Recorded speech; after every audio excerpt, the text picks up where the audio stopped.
Assalamualaikum warahmatullahi wabarakatuh. Yang saya hormati Bapak Kepala UPT SMPN 1 Megok, Bapak Gatot Sutrisno SPDNM, dan tak lupa kepada Bapak Ibu Guru yang saya banggakan. Alhamdulillahirrabbilalamin. Assalatu wassalamu ala asrofil anbiya'i wal mursalin wa ala alihi wa sahbihi ajma'in, amma ba'du. Pertama, marilah kita panjatkan puji syukur kehadirat Allah Subhanahu wa taala karena pada siang hari ini kita dapat berkumpul dalam rangka diskusi mengenai diseminasi budaya positif. Tak lupa salawat serta salam juga kita curahkan kepada Nabiullah Muhammad SAW hingga yaumil qiyamah. Amin amin ya rabbal alamin. Perkenankan saya sebagai pembawa acara izinkan untuk membacakan susunan acara pada siang hari ini. Pertama adalah pembukaan, kemudian acara selanjutnya adalah sambutan dari Bapak Kepala Sekolah. Acara yang ketiga yaitu penyampaian materi yang akan disampaikan oleh Ibu Eni Widiawati, dan acara yang terakhir yaitu doa dan penutup. Baiklah, sebelum kita memulai acara pada siang hari ini, marilah kita bersama-sama mengucapkan basmalah terlebih dahulu. Bismillahirrahmanirrahim. Selanjutnya, marilah kita dengarkan sambutan dari Bapak Kepala Sekolah UPT SMPN 1 Megok kepada Bapak Gatot Sutrisno. Dipersilakan.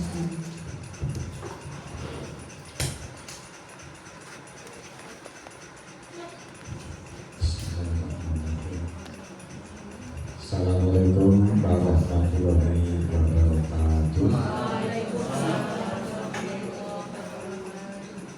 Selamat pagi dan salam sejahtera untuk kita semuanya. Bismillah, alhamdulillah, la haula wala quwata illa billah. Yang terhormat Bapak Ibu Guru Karyawan UPT SMPN 1 Megok, urusan Bu Eni yang hari ini segala materi, Bapak dan Ibu, kita wajib bersyukur pada Tuhan Yang Maha Esa, di mana sampai hari ini kita masih diberi hidup untuk hidup. Semoga hidup kita bermanfaat, selamat dunia akhirat, Bapak dan Ibu. Untuk itu kita wajib bersyukur, mensyukuri semua yang diberikan kepada kita semuanya. Bapak dan Ibu, ada satu anjuran termasuk ibadah yang istimewa, yaitu kita diminta untuk rajin bersalawat pada Rasulullah Muhammad SAW agar kelak di yaumil akhir kita bisa mendapat sahabat dari beliau sehingga kita bisa masuk ke surga Allah pada sayyidina Allah. Bapak dan Ibu, hari ini sebagaimana yang di-share Pastor tadi malam terkait dengan kegiatan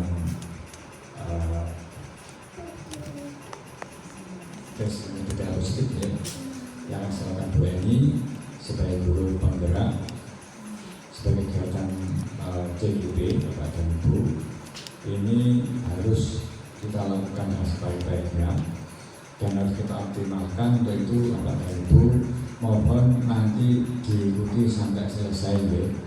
Diikuti sampai selesai, tetapi saya minta maaf karena saya acaranya double, jam 11.00 ini saya harus rapat NKKS di Kota Blitar untuk membahas masalah kegiatan-kegiatan di bulan Juni, Juli menjelang siswa baru Bapak dan Ibu.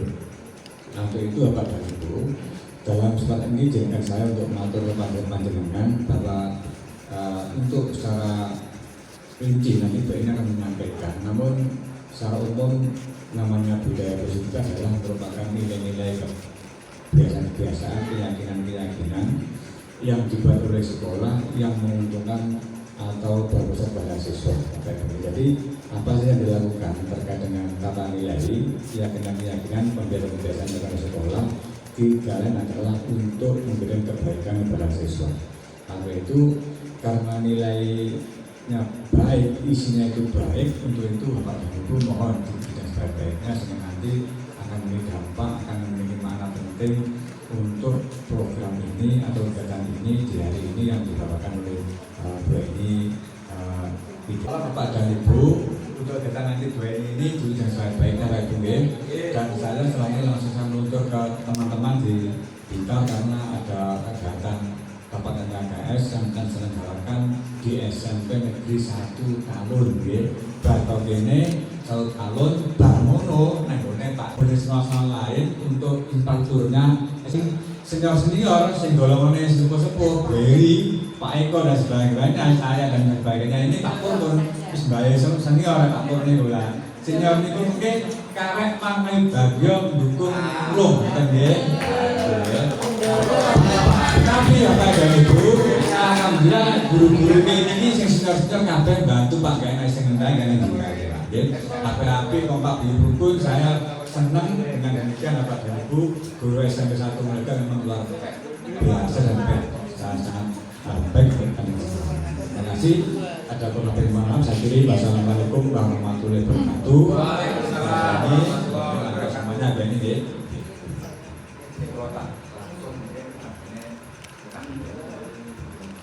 Terima kasih diucapkan atas sambutannya dan anugerahnya Bapak Gatot. Selanjutnya adalah acara inti, yaitu penyampaian materi yang akan disampaikan oleh Ibu Eni Jawati. Kita beri aplaus dulu gitu ya. Ibu Eni, nanti kita kasih lagi.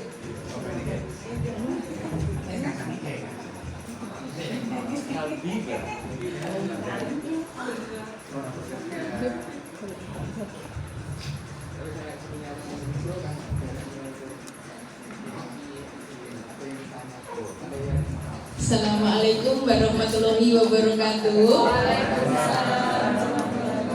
Selamat pagi, salam sehat dan sejahtera bagi kita semua. Yang terhormat Bapak Gatot Sutrisno SPDMM, Kepala UPT SMP Negeri 1 Legok. Yang saya hormati Bapak Ibu peserta diseminasi budaya positif. Pertama, marilah kita panjatkan rasa syukur kita kehadirat Allah Subhanahu wa Ta'ala, Tuhan yang Maha Esa, yang mana pada pagi hari ini kita semua masih diberikan nikmat sehat dan sempat sehingga bisa berada di ruangan ini mengikuti kegiatan dengan baik. Sholawat dan salam marilah senantiasa kita limpahkan kepada junjungan kita Nabi Muhammad Shallallahu Alaihi Wasallam yang senantiasa kita nantikan syafaatnya miyaumil hada ila yaumil qiyamah. Bapak Ibu masih semangat? Nah, terima kasih Bapak Ibu. Sebelum kita mulai acara, cek semangat dulu nggih. Ya, coba sekarang kita mengatakan apa? Salam pagi ya, selamat pagi, salam pagi. Kalau salam pagi, pagi semangat. Nah, semangat pagi. Pagi semangat. Terima kasih semuanya masih semangat. Meskipun ini siang ya, tapi semangatnya pagi. Kenapa? Iya, kalau pagi kita masih semangat meskipun harinya sudah siang.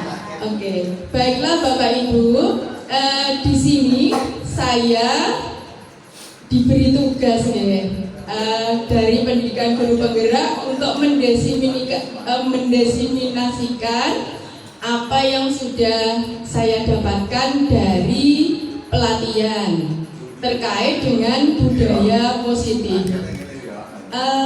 Dan di sini nanti akan kita pelajari bersama. Ini ada 8, Mbak Nini coba. Nah ini ada 8 konsep budaya positif. Yang pertama itu perubahan paradigma belajar, kemudian terkait dengan disiplin positif, nilai-nilai kebajikan universal, teori motivasi, hukuman, penghargaan, dan restitusi, kemudian ada kebutuhan dasar manusia dan kualitas dan dunia berkualitas kita, kemudian 5 posisi kontrol, keyakinan kelas, dan restitusi. Bapak Ibu mungkin terkait dengan budaya positif ini sudah seringkali mendapatkan pemaparan baik itu dari sekolah penggerak maupun dari Bapak Ibu penggerak yang lain, guru penggerak yang lain. Tetapi di sini alangkah baiknya kalau pengetahuan itu selalu di-upgrade dan di-upgrade ya. Kita supaya merefresh kembali, menguatkan kembali saja terkait dengan itu. Bapak Ibu,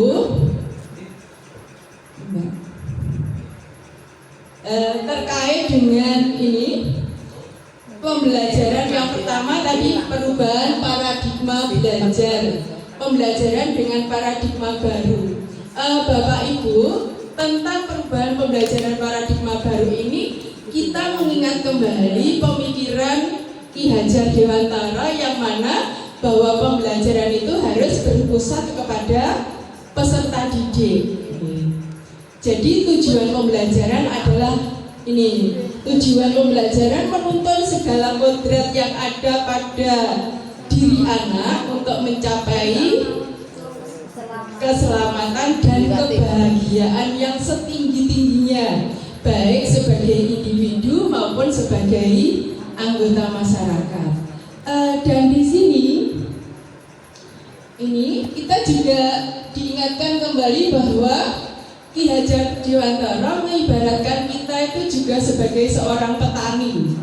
Nah, pendidik itu diibaratkan sebagai seorang petani. Ya, ini kita ambil contoh perbandingannya ini dengan hidup tumbuhan seorang petani dalam hakikatnya ini sama kewajibannya dengan seorang pendidik yang menanam padi misalnya ini hanya dapat menuntun tumbuhnya padi. Ia dapat memperbaiki kondisi tanah, ini, memelihara tanaman padi, memberi pupuk dan air, membasmi ulat-ulat atau jamur-jamur yang mengganggu hidup tanaman padi dan lain sebagainya. Kemudian dari sini kita dapat menyimpulkan bahwa sekolah kalau petani tanahnya, sawahnya itulah yang dibenahi ya. Tapi kalau yang kita sebagai pendidik adalah sekolah kita. Sekolah kita adalah tempat untuk menciptakan generasi penerus. Ya lain? Iya, sekolah kita ini adalah tempat yang kita harus bisa menciptakan lingkungan sekolah yang aman, nyaman, dan kondusif, menyenangkan bagi semua peserta didik ini. Terus ini pembelajaran harus berpihak pada murid. Nah, Bapak Ibu pembelajarannya sudah berpihak pada murid belum? Iya sudah ya, ya sudah. Ya. Bapak Ibu mungkin sudah. Kalau dulu pada teacher center, sekarang sudah student center. Berarti pembelajarannya sudah berpihak pada murid. Ya. Terus kemudian pembelajarnya sesuai dengan kodrat alam dan kodrat zaman. Sudah sesuai dengan kodrat zamannya? Sudah. Dengan apa Bapak Ibu membelajarkan anak sesuai dengan kodrat zaman? Iya, menggunakan IT, teknologi sama. Jadi kita bisa mengembangkan bakat anak itu sesuai dengan kodrat alam, kodrat bawaannya, dan sesuai dengan kodrat zamannya.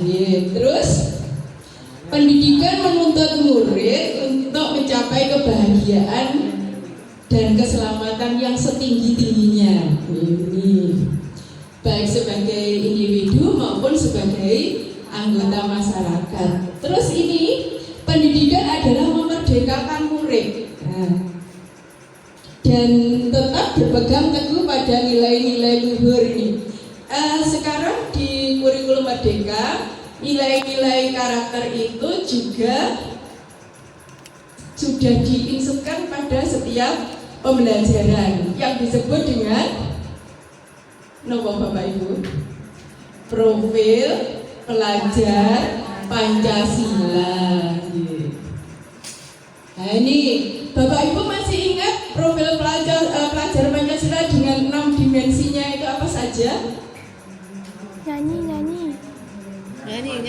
Nyanyi. Pelajar Pancasila beriman dan bertakwa dan berakhlak mulia. Terus berkebinekaan global, gotong royong, mandiri, kreatif, dan bernalar kritis. Nah ini profil pelajar Pancasila dengan 6 dimensinya.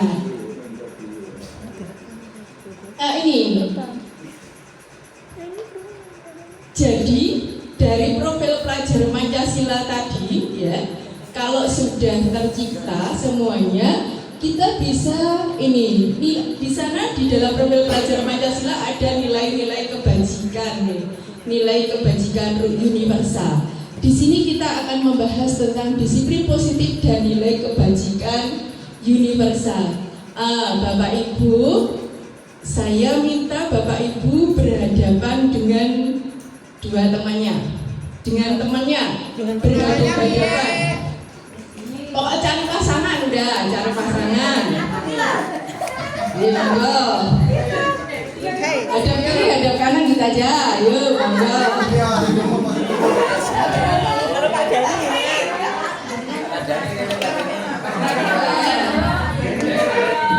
Hadap kiri, hadap kanan. Bapak Ibu, yang satu ini A, yang satu B. Nah, perhatikan apa yang dimaksud. Yang A nanti membayangkan. Silakan Bapak Ibu bayangkan benda atau hal yang paling berharga dalam kehidupan Bapak Ibu. Yang paling berharga.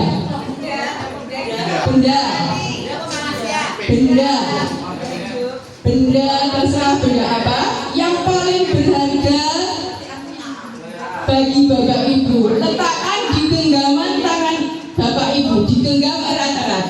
Yang B, tugasnya adalah panjenengan semua membujuk, merayu, menghardik boleh, atau mengintimidasi juga boleh, mengiming-imingi uang juga boleh, agar si A ini membuka kepalan tangannya. Nah, nanti gantian yang satunya juga seperti itu. Monggo, silakan. Sekarang yang A dulu tangannya di benda yang sangat berharga, silakan digenggam di tangan masing-masing. Yang B membujuk agar si A ini mau membuka kepalan tangannya.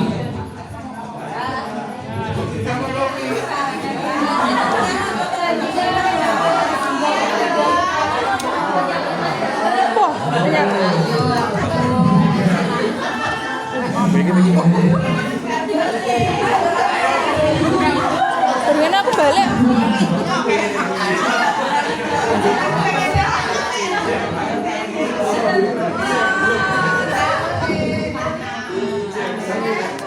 Sudah. Sekarang giliran yang satunya. Yang B, yang B kan tadi membujuk yang B. Sekarang yang B, bayangkan benda yang sangat berharga. Silakan Bapak Ibu dan rakyat. Yang A membujuk, menghardik supaya mau membuka kepalan tangannya.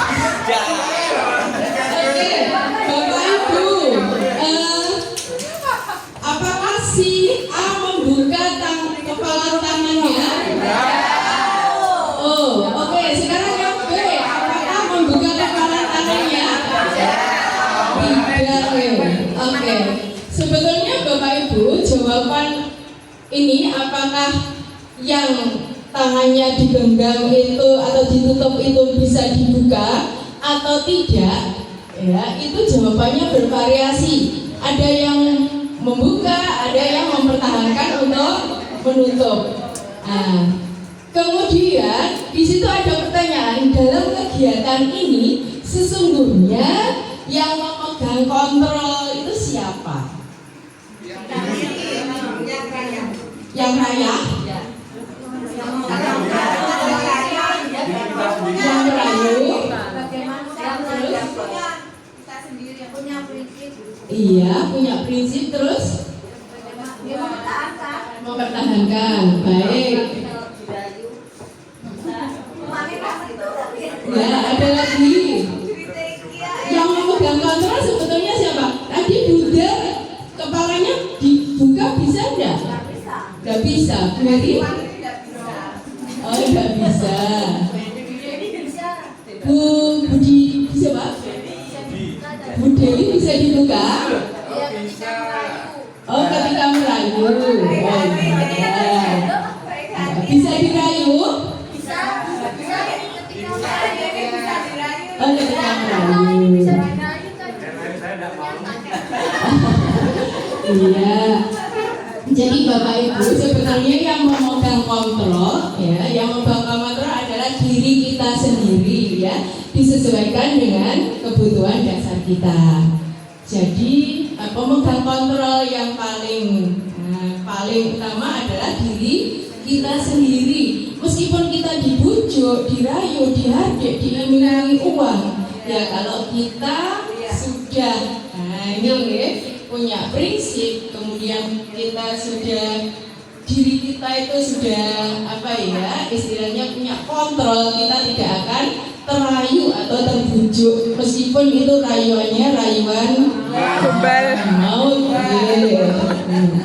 Oke, Bapak Ibu, terkait dengan ini teori kontrol, ya, ini dari Dr. William Brescia dalam teori pilihan ini, ya, menuliskan beberapa miskonsepsi. Ada beberapa miskonsepsi tentang teori kontrol ini. Yang pertama, ilusi guru mengontrol murid. Ilusi guru mengontrol murid.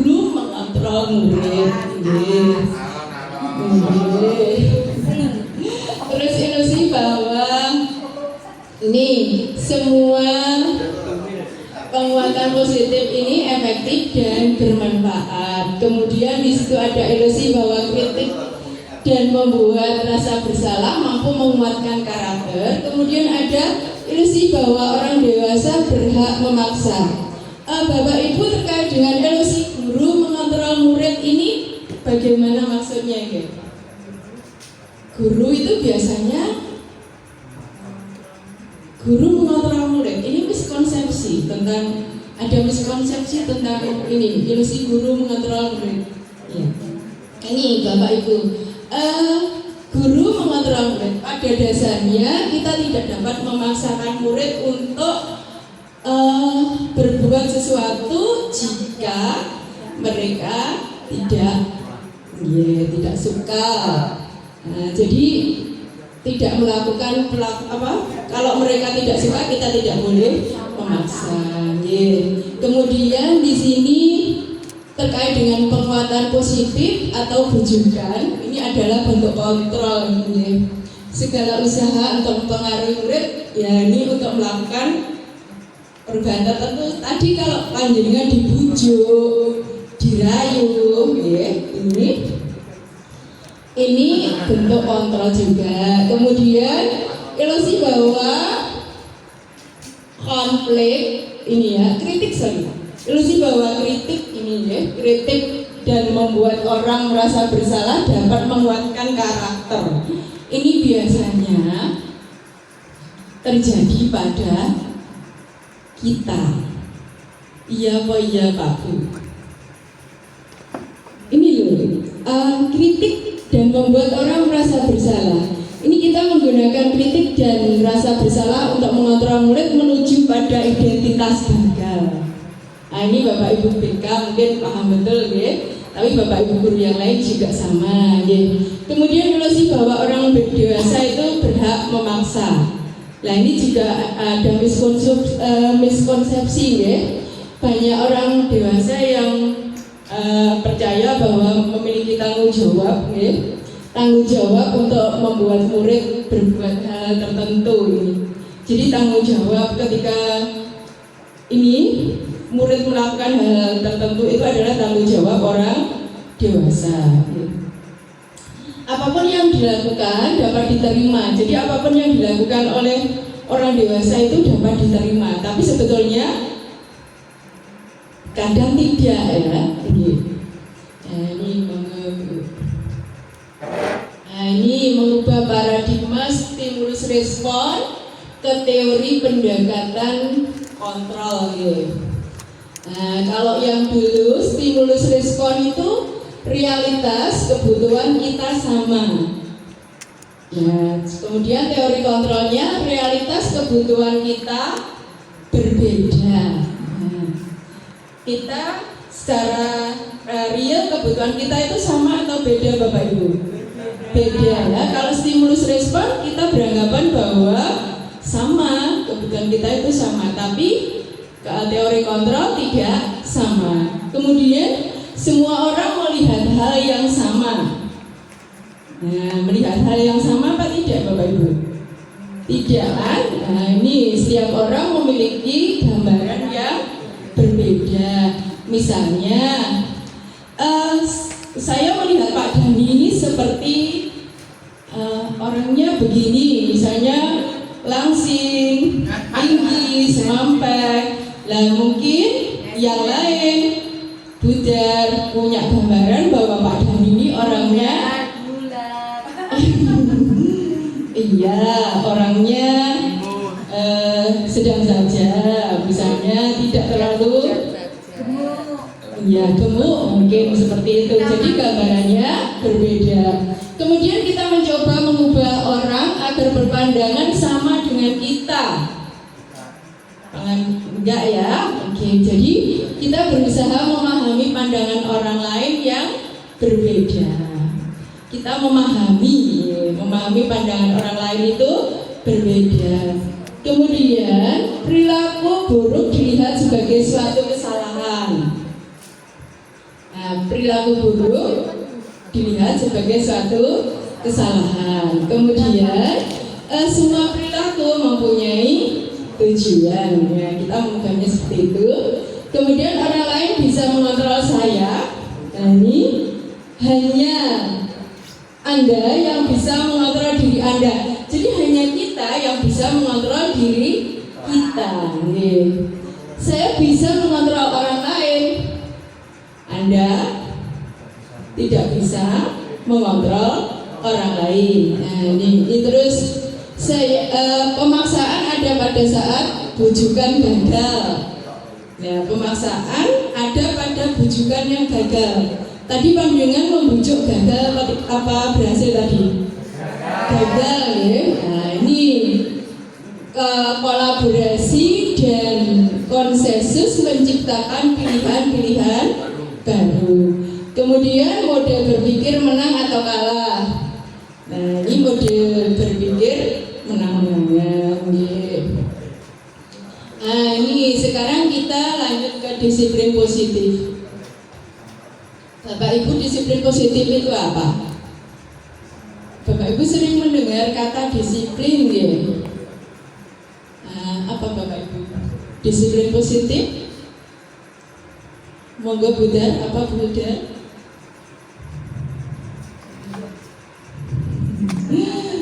Disiplin positif?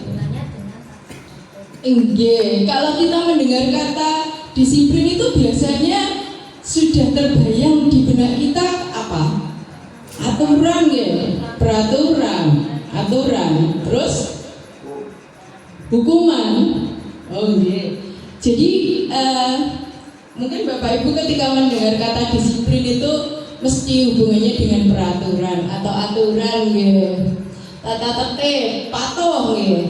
Nah, ini kata disiplin sering dihubungkan dengan hukuman, padahal berbeda karena disiplin positif tidak harus dengan memberikan hukuman. Nih, justru itu coba Mbak.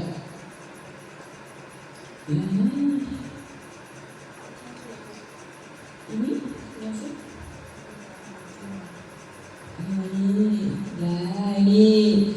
Tadi Ki Hajar Dewantara menyatakan bahwa untuk mencapai kemerdekaan atau dalam konteks pendidikan kita saat ini untuk menciptakan murid yang merdeka, syarat utamanya adalah harus ada disiplin yang kuat. Disiplin yang dimaksud adalah disiplin diri yang memiliki motivasi internal. Jadi motivasinya motivasi internal yang berasal dari diri sendiri. Dan di sini juga memerlukan pihak lain untuk mendisiplinkan kita. Ini dengan motivasi eksternal. Karena berasal dari luar. Seorang yang memiliki disiplin itu berarti bahwa mereka bisa bertanggung jawab terhadap apa yang dilakukannya karena mereka mendasarkan tindakan mereka pada nilai-nilai kebajikan universal. Sebagai pendidik, tujuan kita adalah menciptakan anak-anak yang memiliki disiplin diri sehingga mereka bisa berperilaku dengan mengacu pada nilai-nilai kebajikan universal dan memiliki motivasi intrinsik dan motivasi eksternal. Bapak Ibu tadi motivasi intrinsik tadi apa? Motivasi yang berasal dari diri sendiri, dari dalam diri kita. Kemudian kalau motivasi eksternal, motivasi yang berasal dari luar diri kita. Ini ada beberapa contoh nilai kebajikan. Nah, ini nilai kebajikan yang dituju tadi. Yang pertama adalah profil pelajar Pancasila dengan ke-6 dimensinya.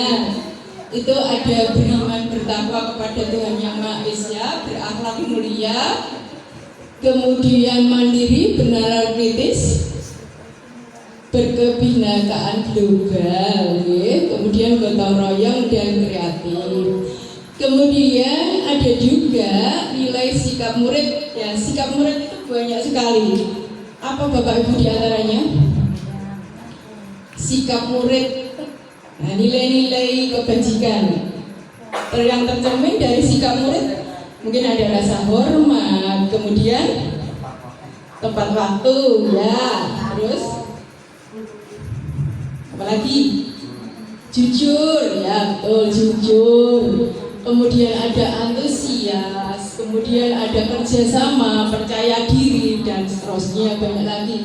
Kemudian di sini ada petunjuk seumur hidup, ya. Keterampilan hidup, misalnya keterampilan hidup yang ini dapat dipercaya, lurus hati, dan seterusnya. Nah, ini kita lanjut kepada kebutuhan dasar manusia. Nah, kebutuhan dasar manusia adalah apa Bapak Ibu kebutuhan dasar manusia itu? Monggo, Pak Doni, apa yang dimaksud dengan kebutuhan dasar manusia? Sesuatu yang kita inginkan dan kita harapkan. Sesuatu yang kita inginkan dan sesuatu yang kita harapkan. Ada lagi kebutuhan untuk sehari-hari. Terus ada lagi, monggo. Sandang pangan papa. Terus hanya itu saja? Pendidikan. Bertahan hidup. Ya, terus ini kebutuhan dasar itu adalah segala sesuatu yang kita lakukan untuk mendapatkan yang kita inginkan. Tadi benar ya Pak Dani ya. Oke. Kemudian seluruh tindakan yang kita lakukan itu biasanya memiliki tujuan tertentu juga, dan semua usaha terbaik yang kita lakukan adalah dalam rangka memenuhi kebutuhan tersebut. Bapak Ibu, kebutuhan dasar manusia itu ada berapa? Ada berapa? 1, 2, 3, 4, 5. Berapa? Ada berapa? 5 ya Bapak Ibu. Kebutuhan dasar manusia itu ada 5. Nah, yang pertama kebutuhan untuk bertahan hidup. Nah, ini kebutuhan bertahan hidup, kemudian kebutuhan akan penguasaan, kemudian kesenangan. Nah, ini yang nomor 2, kebutuhan bertahan hidup, kemudian kasih sayang. Kasih sayang itu yang nomor 2.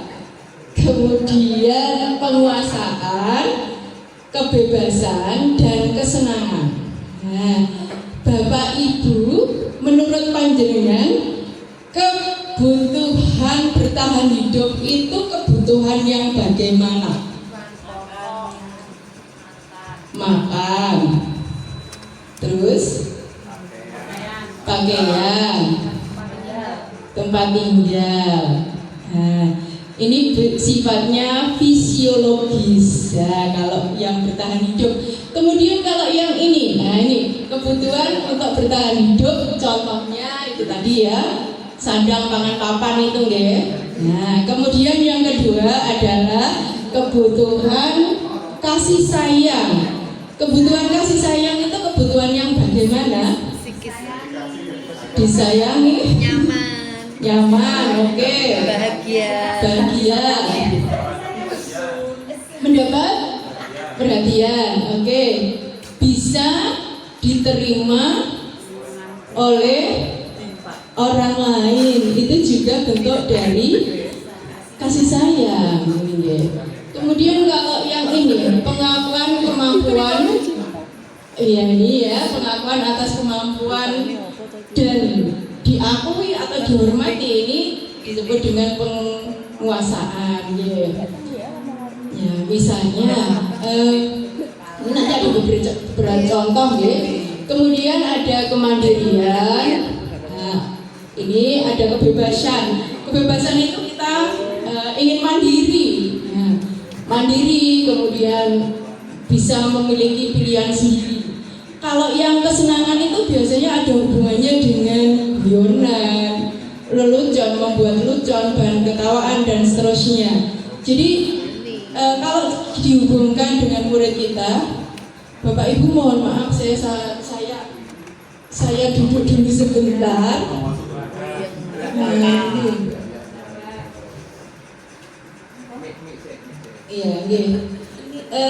Ini terkait dengan kebutuhan bertahan hidup tadi ya Bapak Ibu. Kebutuhan yang bersifat fisiologis untuk bertahan hidup tadi misalnya kesehatan, rumah, dan makanan. Kebutuhan biologis juga ini juga sebagai bagian dari proses ini. Itu juga kebutuhan dasar ini, kebutuhan bertahan hidup ini. Oh iya, kelangsungan hidup, ya, betul. Nah ini, jadi kebutuhan akan rasa aman itu juga merupakan kebutuhan untuk bertahan hidup. Misalnya ada kasus ini Bapak Ibu, misalnya si Doni ini mengambil bekal makanan temannya. Bukan si Dani ya, si Doni mengambil bekal makan temannya. Di sini kebutuhan apa yang diinginkan oleh si Doni? Kebutuhan bertahan hidup ya, karena dia lapar, makanya karena dia tidak dibekali oleh ibunya, makan siang dia sampai mengambil makan siang temennya. Jadi di sini Doni memerlukan kebutuhan yang diperlukan adalah kebutuhan untuk bertahan hidup karena dia lapar tadi. Nah, kemudian ini kebutuhan kasih sayang. Nah, ini kebutuhan, kalau tadi yang bertahan hidup tadi adalah fisiologis sifatnya. Kalau yang kasih sayang ini sifatnya psikologis. Nah, psikisnya ya, psikologis ini. Kebutuhan untuk disayangi dan kebutuhan untuk bisa diterima. ini akan ada hubungannya dengan koneksi sosial, ya. Kemudian kebutuhan untuk memberi dan menerima kasih sayang, untuk merasa menjadi bagian dari suatu kelompok, ini juga merupakan kebutuhan kasih sayang. Kebutuhan juga meliputi keinginan untuk bisa terhubung dengan orang lain, seperti keluarga, teman, sahabat, ya. Binatang peliharaan mungkin, ya. Kemudian juga kelompok di mana kita tergabung. Jadi kalau kita di sini tetap terhubung dengan orang-orang yang kita sayangi, kita punya rasa yang kita nyaman, kita merasa disayangi, ya. Oke.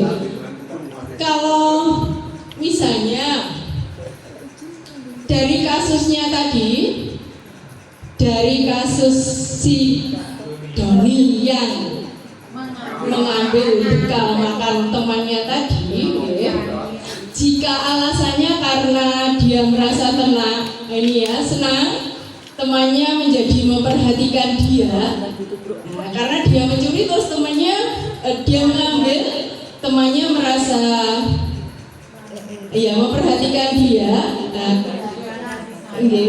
ya. Dan ketika temannya melaporkan tindakan itu pada gurunya, kemudian juga gurunya memberitahu orang tuanya, ini si Doni ini apa? Mencari perhatian sebetulnya, gurunya jadi perhatian, temannya perhatian, orang tuanya jadi perhatian. Maka kebutuhan yang sedang dipenuhi Doni adalah kebutuhan akan kasih sayang dan untuk diterima itu.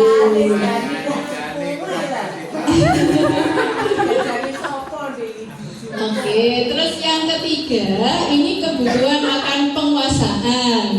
Kebutuhan ini berhubungan dengan kekuatan untuk mencapai sesuatu, menjadi kompeten, terampil, kemudian diakui atas prestasi dan keterampilan kita, didengarkan dan memiliki rasa harga diri.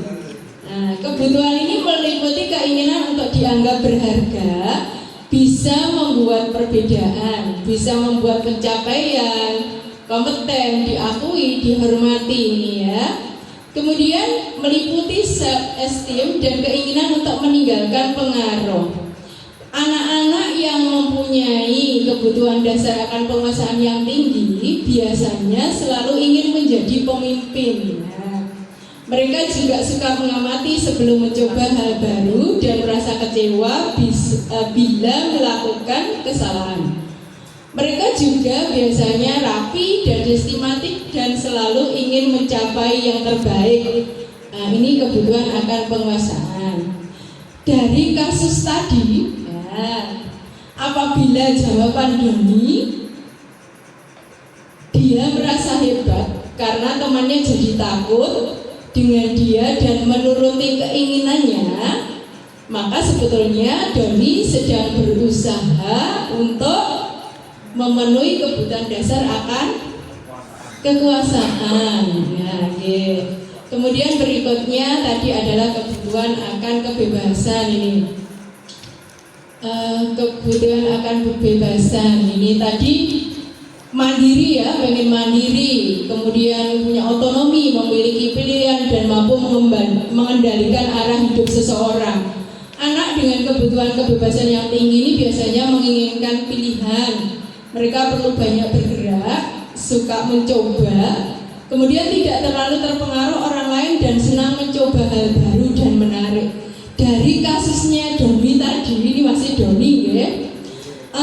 Bila jawabannya dia merasa bosan dengan bekal makanan yang dibawakan oleh ibunya, sehingga dia mengambil bekal temannya. Kemudian dia mencoba makanan teman-temannya, berarti Doni ini sedang berusaha memenuhi kebutuhan apa? Kebebasan, ya, pengen bebas milih ya. Ibunya ngasih bekal itu saja, sedangkan temannya bekalnya bermacam-macam. Dia pengen nilai satu persatu. Nah, Jadi di sini dia ingin memenuhi kebutuhan akan kebebasan. Nah ini yang terakhir, ini kesenangan. Ini biasanya adalah kebutuhan untuk mencari kesenangan. Ini adalah kita semua juga sama ya. Bapak Ibu juga sama? Sama ya. Iya. Hewan dengan tingkat intelektual tinggi juga suka bermain ya, sama dengan kita ya. Saat bermain mereka mempelajari keterampilan hidup yang penting ya. Oke, anak-anak dengan kebutuhan dasar kesenangan yang tinggi ini biasanya ingin menikmati rasa yang ini ya, ingin menikmati apa yang dilakukan ya. Mereka juga bisa berkonsentrasi tinggi bila mengerjakan hal yang disenangi. Sama dengan kita sebetulnya anak-anak itu. Kalau kita melakukan hal yang kita senangi, pasti kita antusias ya. Fokus, semangat ya. Mereka suka permainan, suka mengoleksi barang, suka bergurau, suka melucu, dan juga mengemaskan mungkin ya. Ini bahkan saat mereka bertingkah laku buruk, mereka masih terlihat lucu. Ini kebutuhan akan kesenangan.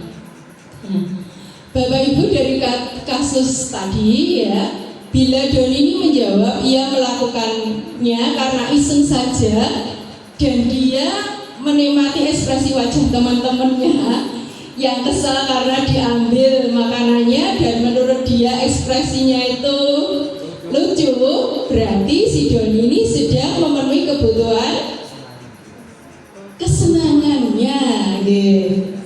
Nah ini pembeli iya, karena dia ingin memenuhi kebutuhan dasar akan kesenangannya dengan melihat wajah atau ekspresi teman-temannya yang makanannya diambil tadi ya. Bapak Ibu, nah ini marilah kita menganalisis kasus ini. Bapak Ibu, di sini ada sebuah kasus. Nah ini tahun ini Dimas genap berusia 17 tahun. Ia senang sekali ketika ayahnya mulai mengajarkan cara menyetir mobil. Setiap akhir pekan ia berlatih menyetir.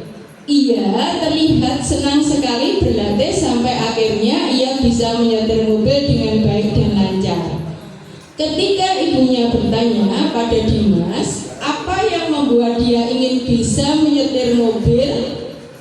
Ketika jawaban Dimas adalah seperti ini, kebutuhan apa yang ingin dipenuhi? Coba kalau Dimas menjawab, mengatakan, aku merasa bangga dan keren. Kira-kira kebutuhan apa yang sedang kesenangan? Aku merasa bangga dan keren. Kepuasan? Apakah ada di sana tadi? Penguasaan? Kekuasaan? Penguasaan? Oke, kalau ini biar bisa jalan-jalan naik mobil sama teman-temanku.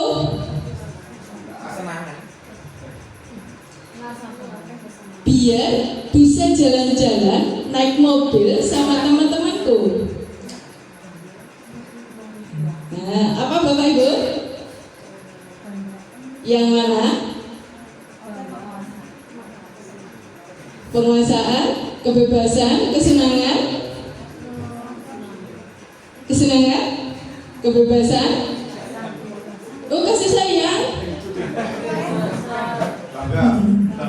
kasih sayang, kasih sayang,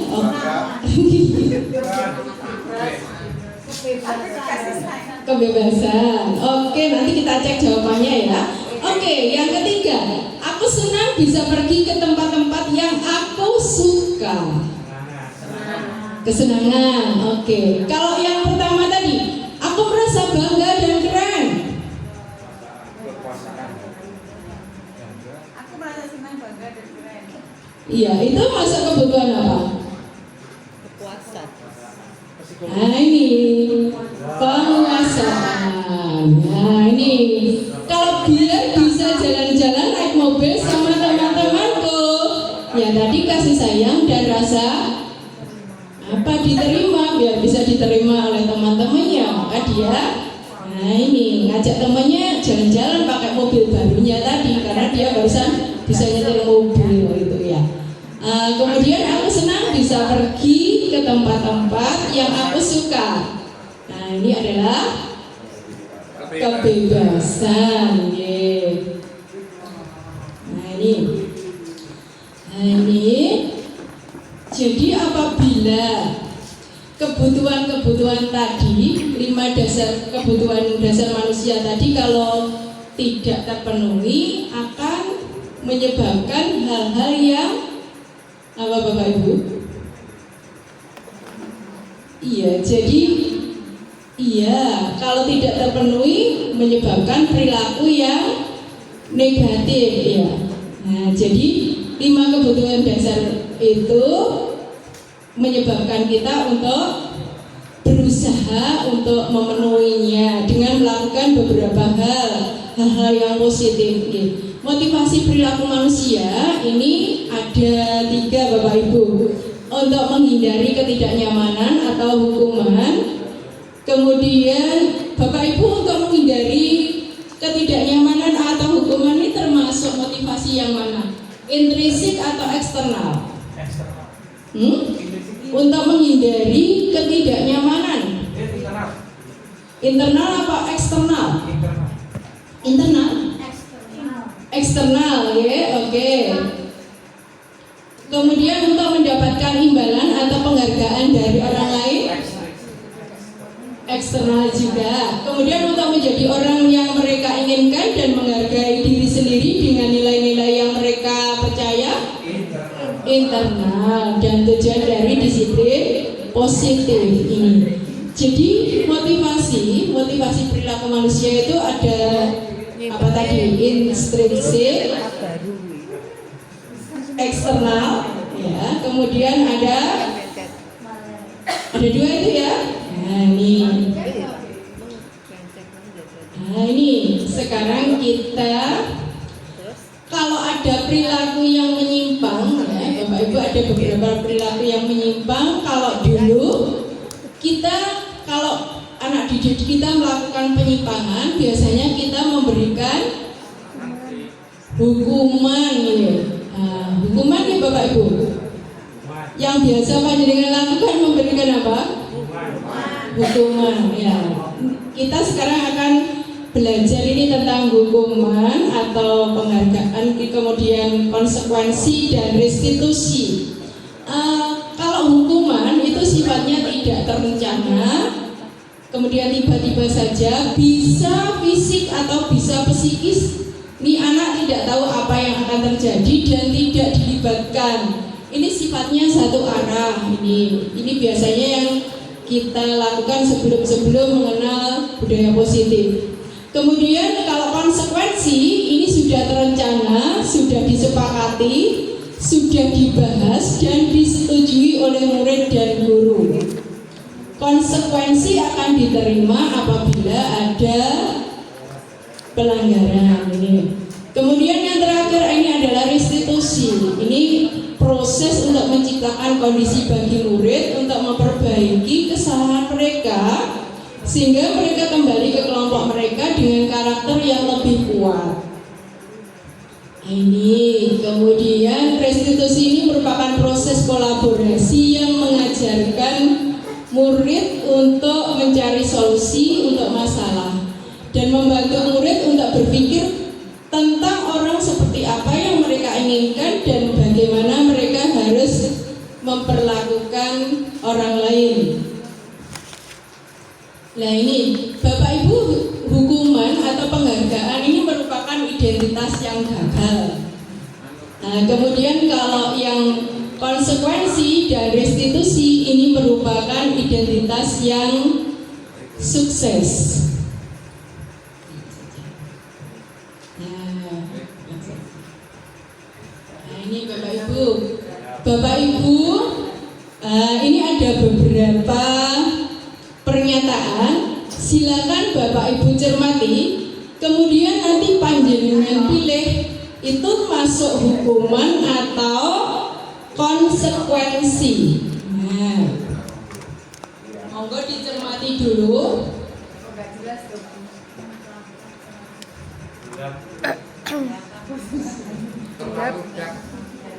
Enggak jelas tuh. Ini. Nah, ini mencatat 100 kali di dalam buku kalimat ini, di dalam buku kalimatnya saya tidak akan terlambat lagi, itu termasuk apa? Hukuman atau konsekuensi? Hukuman atau konsekuensi? Tadi kalau hukuman itu sifatnya apa?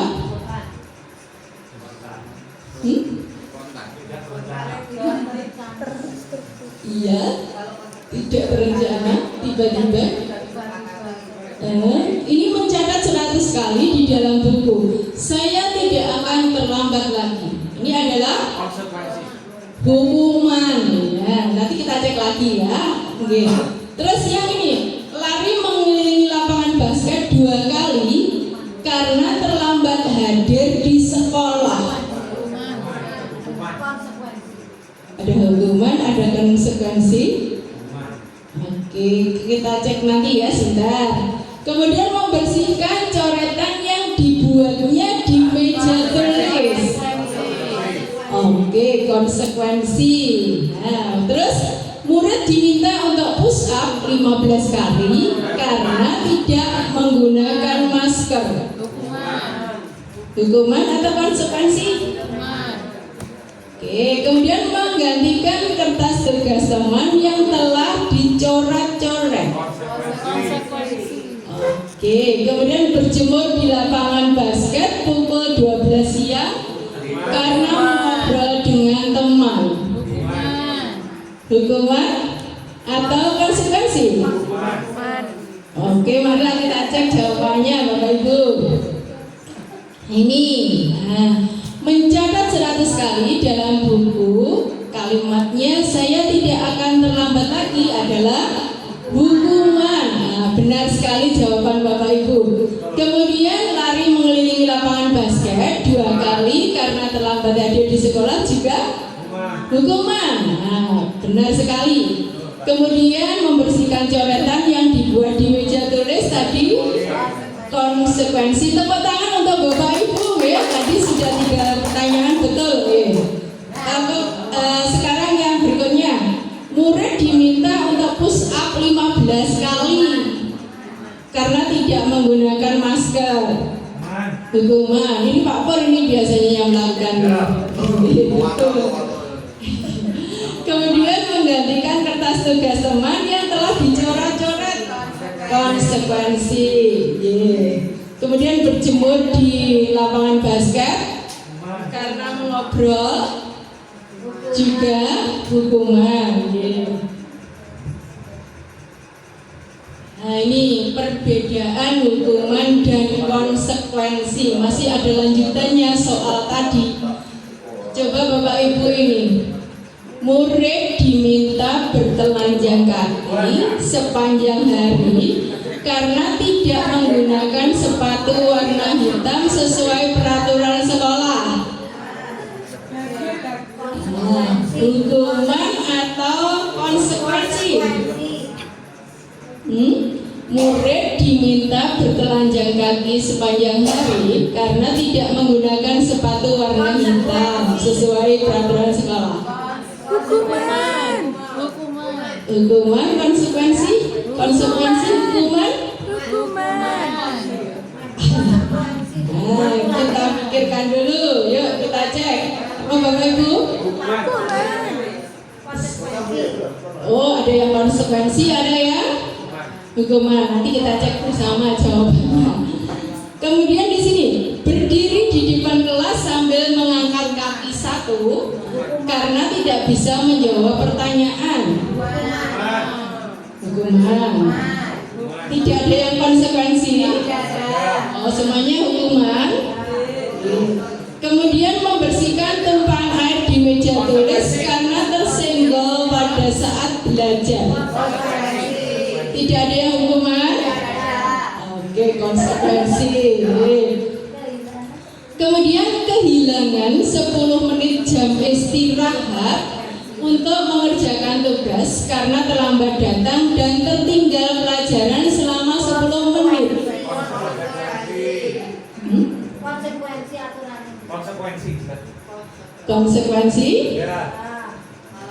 Oke, kita lanjut ya. Duduk di bangku di pinggir lapangan pada jam istirahat.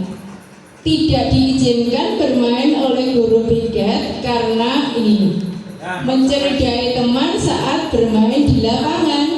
Konsekuensi. Hukuman atau konsekuensi? Konsekuensi. Oh, ada yang hukuman, ada yang konsekuensi.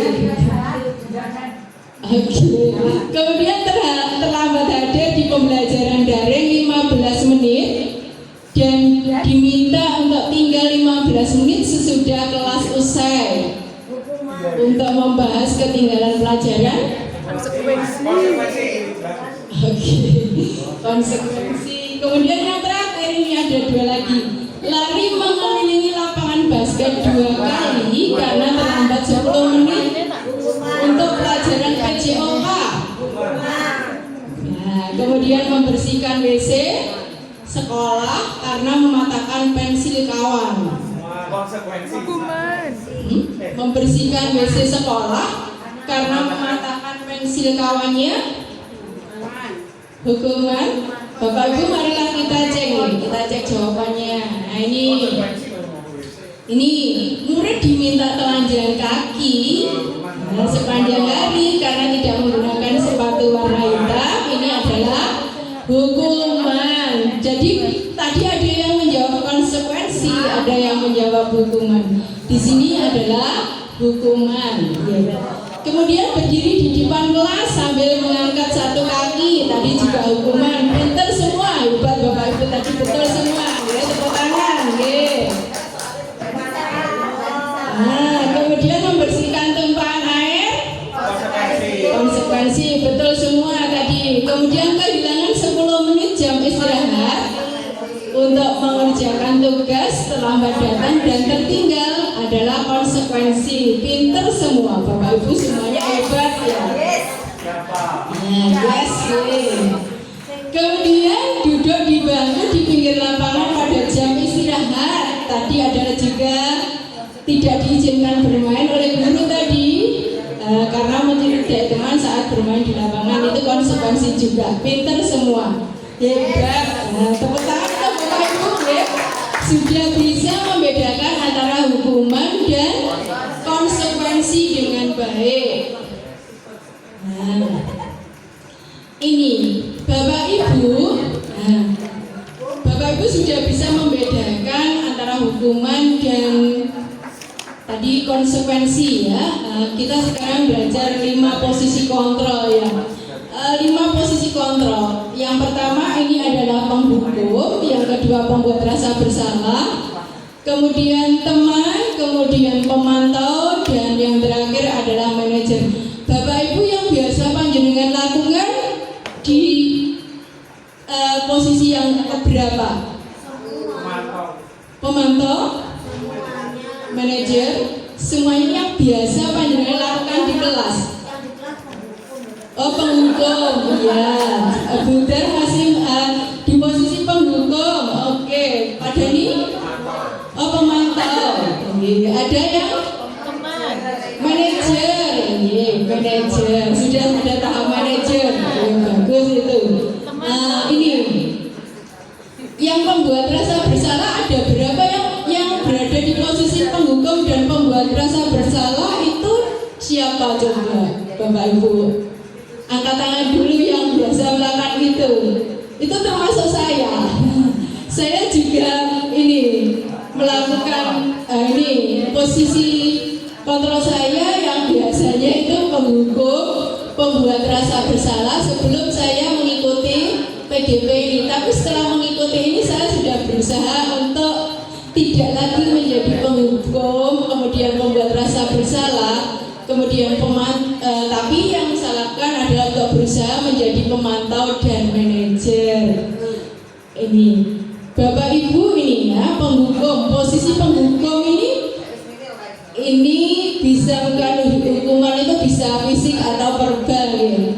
Orang yang menjalankan posisi penghukum ini senantiasa mengatakan bahwa sekolah itu memerlukan sistem atau alat yang dapat menekan murid lebih dalam. Misalnya guru-guru yang menerapkan posisi penghukum ini biasanya selalu berkata apa? Patuhi peraturan saya, awas kalau tidak melakukan, yaitu berusaha berupa ancaman-ancaman ini. Iya, kamu selalu saja salah. Nah, itu pasti selalu yang terakhir selesainya. Ya, jadi guru yang seperti ini itu senantiasa percaya hanya satu cara agar pembelajaran bisa berhasil, yaitu dengan cara dia. Ya, jadi menghukum. Nah, ini penghukum. Biasanya kita seperti itu apa enggak Bapak Ibu kalau dulu? Iya, dulu sebelum kita belajar disiplin positif selalu ya, hampir semuanya melakukan itu. Saya juga ketika anak-anak misalnya tidak mengerjakan tugas dan seterusnya, kita melakukan hal-hal yang seperti itu. Kemudian berikutnya membuat rasa bersalah. Iya, pada posisi ini biasanya guru akan bersuara lebih lembut. Kalau tadi menghukum itu kan suaranya kasar gitu ya. Bu siapa itu? Bu Simat petentang-petenteng sambil petentang-petenteng ya kalau penghukum. Iya, kalau membuat rasa bersalah ini biasanya suaranya lebih lembut. Pembuat rasa bersalah akan menggunakan keheningan yang membuat orang lain itu merasa tidak nyaman atau bersalah atau rendah diri. Kata-kata yang keluar dengan lembut seperti ibu sangat kecewa sekali dengan kamu. Berapa kali ibu harus memberitahu kamu ya? Gimana coba kalau orang tua kamu tahu kamu berbuat begini? Di posisi ini murid akan memiliki penilaian diri yang buruk tentang diri mereka sendiri. Kemudian murid akan merasa tidak berharga dan telah mengecewakan orang-orang yang disayanginya. Jadi di posisi kontrol pembuat rasa bersalah ini, ya kita setidaknya harus mulai sekarang kita mulai hindari ya, kita pelan-pelan sedikit demi sedikit kita ubah nanti menjadi posisi kita pada posisi pemantau atau manajer.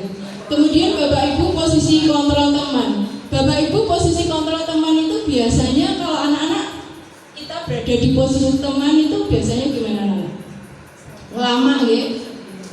Iya, lama dengan kita. Kalau kita posisi kontrol kita sebagai teman, ini pasti anak-anak itu karena merasa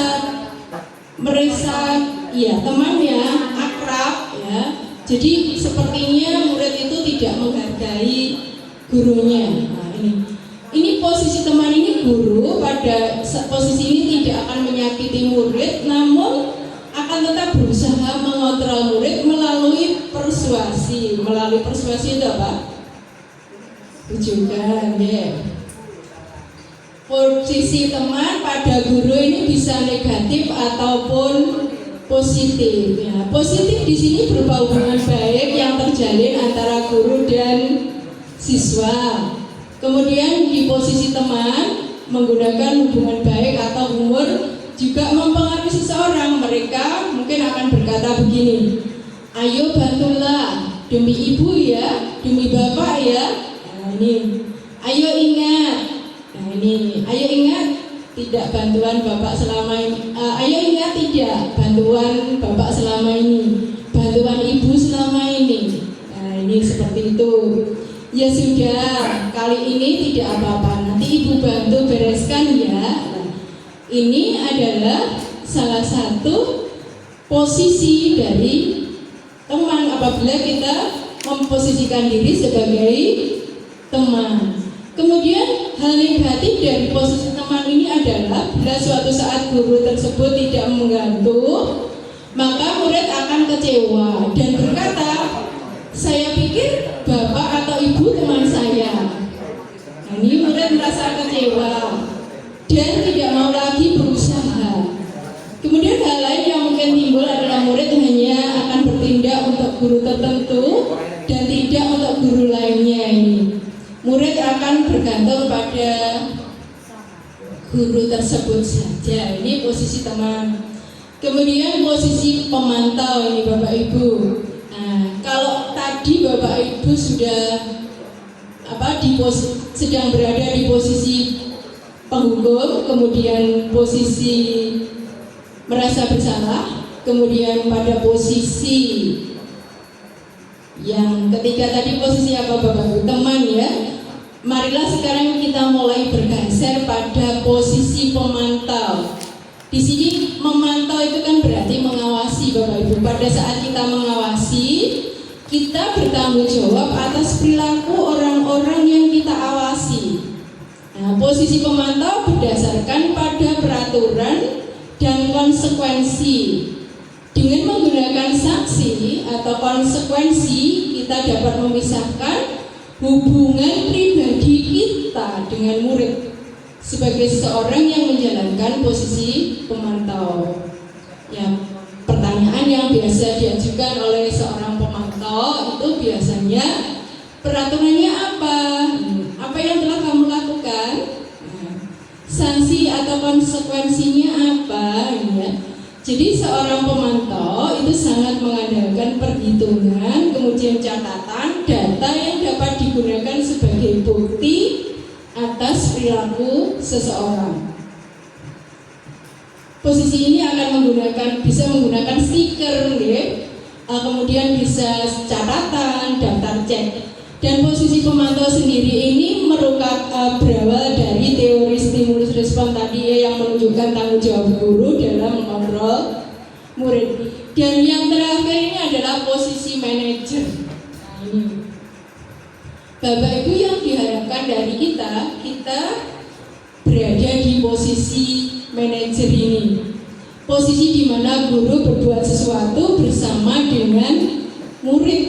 Nah, jadi mempersilahkan murid untuk mempertanggungjawabkan perilakunya, kemudian mendukung murid agar bisa menemukan solusi atas permasalahannya sendiri. Kemudian seorang manajer ini telah memiliki keterampilan di posisi teman maupun pemantau, dan dengan demikian bisa jadi di waktu-waktu tertentu. Nah, ini kembali kepada kedua posisi tersebut bila diperlukan ini. Namun bila kita menginginkan murid-murid kita itu menjadi manusia yang merdeka, mandiri, dan bertanggung jawab, maka kita perlu mengacu kepada restitusi yang dapat menjadikan murid kita itu seorang manajer bagi dirinya sendiri.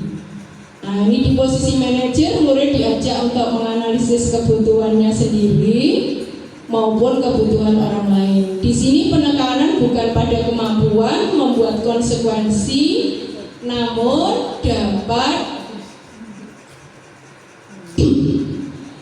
ditekankan pada itu tadi, solusinya, pada konsekuensinya atau itu. Sekarang kita lanjut pada ini posisi kontrolnya tadi sudah Bapak Ibu. Jadi ketika saat ini kita semua masih berada di posisi yang 1, 2, 3. Sekarang kita mulai harus memposisikan diri di posisi yang kelima, manajer. Kalau pun turun sedikit berarti kita berada di posisi pemantau. Kalau belum bisa sampai situ, tak apalah kita ke posisi teman. Tapi jangan sampai kita berada di posisi penghukum dan pembuat rasa bersalah kembali. Karena itu akan mematikan karakter siswa itu tidak bisa berkembang apabila berkembangnya susah. Kalau kita masih berada di posisi kontrol itu. Jadi mulai dari sekarang kita harus mulai menggunakan posisi kontrol di mana, nomor berapa Bapak Ibu? Nomor 4 dan 5, yaitu posisi pemantau dan manajer.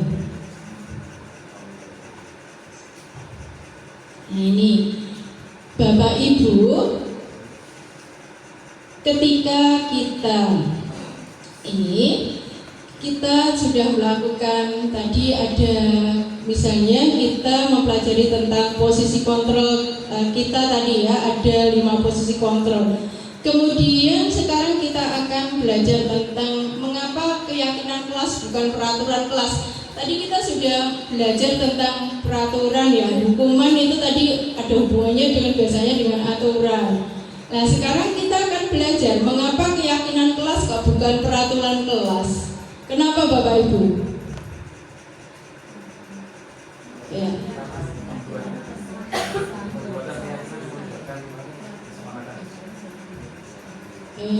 Ada ini? Iya. Mengapa keyakinan kelas kok bukan peraturan kelas? Nggih. Kalau keyakinan kelas itu dibuat berdasarkan kesepakatan kelas, tapi kalau peraturan kelas itu bersifat memaksa dan tidak melibatkan semua kelas. Oke, ada lagi yang mau menambahkan jawaban? Kenapa kok keyakinan kelas bukan peraturan kelas? Kalau yakin itu mampu melaksanakan. Kalau peraturan kelas itu ya itu tertekan karena mungkin dipaksa dan sering melanggar. oh ya, jadi oke. Baik, terima kasih pendapatnya Pak Dani dan Pak Pur tadi bagus sekali. Kenapa kok keyakinan kelas, mengapa bukan peraturan kelas? Tadi kalau keyakinan kelas itu biasanya dibuat berkolaborasi antara guru dengan siswa dan merupakan kesadaran diri dari mereka ya, dari siswa itu, kemudian disepakati bersama-sama itu dan dijadikan keyakinan. Kalau peraturan tadi biasanya bersifat satu arah tadi ya, kemudian apa? Ada pelanggaran. Oh, ada pelanggaran terus terpaksa. Dan paksaan Saya harus berarti kalau keyakinan itu tadi ada kolaborasi antara guru dan siswa disepakati bersama, berarti ada kesadaran diri untuk melakukannya. Tapi kalau peraturan keterpaksaan untuk melakukan, sifatnya satu arah ya. jadinya semu. Oh jadinya semu. Terima kasih Pak Pur. Baiklah, sekarang kita lanjut ke berikutnya. Ini mengapa keyakinan bukan ini pembentukan keyakinan kelas ini. Bapak Ibu setelah diseminasi ini nanti saya berharap Bapak Ibu semuanya sudah akan membuat keyakinan kelas di kelas masing-masing. Baik itu keyakinan kelas mapel panjenengan maupun keyakinan kelas sebagai wali kelas.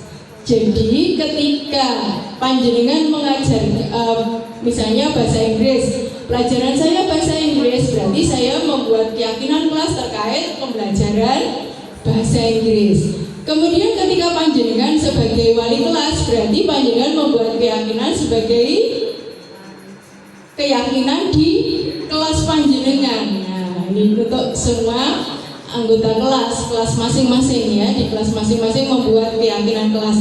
Jadi Bapak Ibu, tadi karena keyakinan kelas itu disepakati oleh siswa dan guru dan berdasarkan dari kesadaran diri, maka anak-anak pasti akan melakukannya dengan sadar, dengan sukarela tanpa paksaan, ya. Baik Bapak Ibu, di situ ada pembentukan keyakinan sekolah atau keyakinan kelas ini. keyakinan kelas bersifat lebih abstrak daripada peraturan yang lebih rinci dan konkret tadi. Tadi sudah dipaparkan, dijawab oleh siapa tadi, Pak Dani sama Pak Pon tadi. Kemudian keyakinan kelas itu berupa pernyataan-pernyataan yang universal. Ini pernyataan keyakinan kelas senantiasa dalam bentuk positif. Nah ini. Kemudian keyakinan kelas itu hendaknya tidak terlalu banyak sehingga mudah diingat dan dipahami oleh semua warga kelas.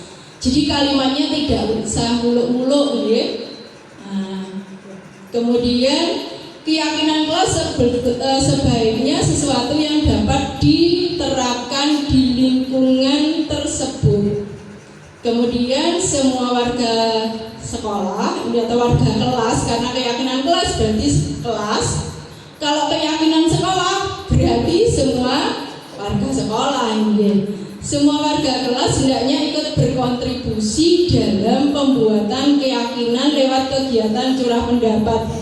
Jadi siswa diajak curah pendapat dulu, kemudian berusaha meninjau kembali keyakinan kelas dari waktu ke waktu. Nah ini saya sudah membuat keyakinan kelas di kelas saya. Ini untuk kelas 8A. Ini untuk pembelajaran bahasa Inggris, ya. Kemudian dituliskan di sini. Biasanya saya ini mengajak anak-anak sebelum awal pembelajaran di awal semester itu membuat keyakinan bersama anak-anak dulu. Kemudian setelah kita membuat kesepakatan itu, kesepakatannya ditempel, ya, di papan atau di dinding, atau saya suruh anak-anak memfotokopi kesepakatan itu, disimpan oleh anak-anak masing-masing sehingga anak-anak bisa mengingatnya setiap saat. Jadi ketika anak-anak melakukan sesuatu yang tidak sesuai dengan keyakinan kelas, anak-anak sudah tahu bahwa keyakinan yang dilanggar itu adalah nomor sekian, karena anak-anak sudah melakukannya, menyimpannya itu. Kemudian ini contoh keyakinan kelas, ini untuk kelas 1. Kemudian ada kelas 5, ini contohnya SD, ya. Tapi nggak apa-apa, kita gunakan sebagai contoh saja, ya. Ini keyakinan kelas 1, setiap anggota kelas perlu belajar. Perlu enggak Bapak Ibu? Perlu, ya. Setiap anggota kelas perlu senang. Nah, kemudian setiap anggota kelas perlu melakukan tugas. Nah, perlu. Kalau kita ngasih tugas kemudian anak-anak tidak mengerjakan, nah berarti melanggar keyakinan ini. Kemudian setiap anggota kelas perlu saling menghargai. Kemudian setiap anggota kelas perlu merasa aman, tidak ada gangguan, ya. Jadi kelasnya aman, nyaman, kondusif, tidak ada gangguan dari manapun. Contoh yang kelas 5 ini selalu bersifat positif, senantiasa menjadi diri terbaik, percaya dan menghormati orang lain serta barang miliknya. Nah, ini berkomitmen terhadap setiap tugas, senantiasa membantu. Jadi kalimat-kalimat dia keyakinan kelas ini sifatnya positif, kemudian kalimatnya tidak terlalu panjang, bahasanya sederhana dan mudah untuk dipahami oleh siswa maupun oleh yang lain. Kemudian di sini keyakinan kelas 7, berarti untuk siswa SMP ini Bapak Ibu. Contohnya keyakinan kelas tentang hormat ini. Kami meyakini bahwa sangat penting untuk menghormati semua orang dan barang miliknya orang lain. Kemudian tentang bekerja, kami meyakini bahwa sangat penting untuk mengerjakan segala pekerjaan atau mengikuti kegiatan yang telah ditugaskan. Nah, ini. Kemudian diterima dan dimiliki Kalimatnya, kamu meyakini bahwa sangat penting untuk merasa diterima pada suatu kelompok dan saling peduli satu dengan yang lain. Jadi Bapak Ibu, kebutuhan diterima ini ya, keyakinan diterima yang dimiliki ini biasanya digunakan untuk anggota kelompok. Kalau kita membuat kelompok, keyakinan ini sangat berguna. Nah, ini bekerja juga hormat, ini juga. Nah, ini Bapak Ibu tadi tentang keyakinan kelas. Tentang keyakinan kelas nanti ada videonya, video yang terkait dengan keyakinan kelas nanti yang bisa Bapak Ibu lihat ya, yang bisa Bapak Ibu lihat di YouTube saya. Nanti ada channel saya, ada bagaimana membuat keyakinan kelas. Kemudian Bapak Ibu, sekarang kita lanjut pada segitiga restitusi ya Bapak Ibu. Tadi ada restitusi tadi apa Bapak Ibu? Restitusi tadi apa Bapak Ibu? Pak Dani apa? Restitusi tadi berfokusnya pada apa? Tadi kan sudah ada penjelasan tentang hukuman, kemudian penghargaan, kemudian ada konsekuensi, ada restitusi. Restitusi itu apa? Apa tadi restitusi?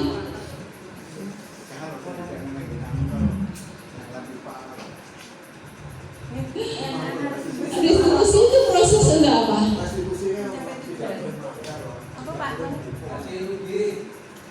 Nggih, napa? Restitusi tadi apa? Pemulihan? Apa Bapak Ibu? Restitusi? Tadi kan sudah ada hukuman, ada konsekuensi, kemudian yang terakhir ada restitusi. Restitusi tadi apa Bapak Ibu?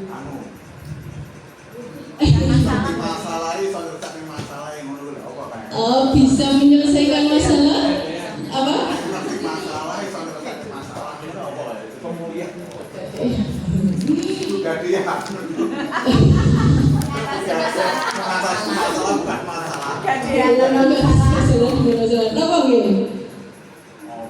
Nah, kita kembalikan lagi ya. Nah, coba.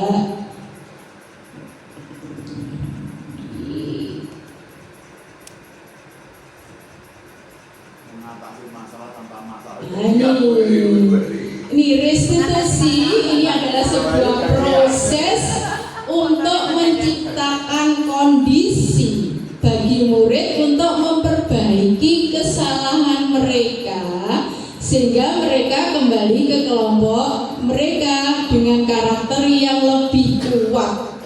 Ini restitusi merupakan proses kolaborasi yang mengajarkan murid untuk mencari solusi untuk masalah mereka dan membantu murid berpikir tentang orang seperti apa yang mereka inginkan dan bagaimana mereka harus memperlakukan orang lain. Jadi tadi Pak Pur sudah mengatakan masalahnya opo golek solusi dhewe, ngaten to nggih Pak? Iya. Nah, terus kalau masing-masing anak itu punya karakter sendiri-sendiri, apa ya kita bisa mengikuti itu? Ya, insya Allah dengan restitusi nanti kita bisa. Ada beberapa tahapannya, ada beberapa caranya. Iya, ini ada, ini Bapak Ibu, ada tahapan-tahapan ini. Tahapan-tahapan restitusi ini. Bapak Ibu biasanya kalau panjenengan ada anak yang bermasalah itu yang panjenengan lakukan apa? Panjenengan yang memberikan solusi atau anak yang memberikan solusi? Dua-duanya. Dilihat dulu. Oh, dilihat dulu. Kalau Pak Dani? Ya, dilihat dulu kadang-kadang dua-duanya ada. Oh, dilihat dulu. Kadang-kadang dua-duanya bisa. Iya. Terus ada lagi yang langsung ditanya gitu terus langsung diberi solusi atau bagaimana?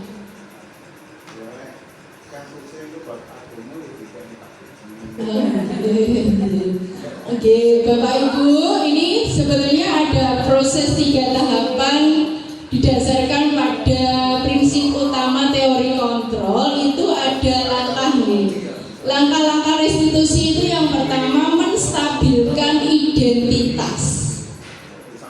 Langkah yang pertama adalah menstabilkan identitas. Kemudian validasi tindakan yang salah. Jadi setelah identitasnya distabilkan, kita memvalidasi tindakan atau memvalidasi tindakannya yang salah tadi. Kemudian yang terakhir menanyakan keyakinan. Kemudian di situ dari teori kontrolnya mungkin ini kita bisa mengatakan di kata-kata menstabilkan identitas itu kita semua akan melakukan hal yang terbaik yang bisa kita lakukan. Kemudian memvalidasi tindakan. Semua perilaku pasti punya alasan. Misalnya Anita datang terlambat ke sekolah. Nah, kita tahu, Ibu tahu bahwa Anita datang terlambat ke sekolah itu pasti penyebabnya, ada penyebabnya. Penyebabnya apa? Misalnya Anita menjawab penyebabnya karena tadi malam saya nonton drakor Bu, sehingga tidurnya larut malam. Nah, ya. Kemudian kita setelah itu kita misalnya akhirnya karena dia terlambat bangun itu, dia datang terlambat ke sekolah. Tadi kan nonton drakor. Kemudian dari situ kita mulai menanyakan keyakinan. Kalau misalnya terlambat ke sekolah itu apa ada keyakinan yang dilanggar? Ada ya. Keyakinan yang mana? Datang tidak tepat waktu itu. Berarti apakah itu penting? Penting ya. Dari sini kalau sudah apakah itu penting? Kemudian apa yang harus kamu lakukan supaya tidak terlambat lagi? Nah itu sudah masuk pada menanyakan keyakinan tadi, mencari solusi restitusinya ini ya. Nah, kenapa? Apa yang Anda lakukan? Apa yang akan kamu lakukan supaya tidak terlambat lagi? Lah mungkin ya bangun tidurnya lebih awal dan tidak lagi nonton drakor. Ya, itu mencari solusi. Solusinya siapa yang mencari? Dia sendiri ya. Jadi kita mengarahkan, menawarkan Anta untuk bisa mencari solusi dari permasalahannya sendiri. Nah itu. Ini kemudian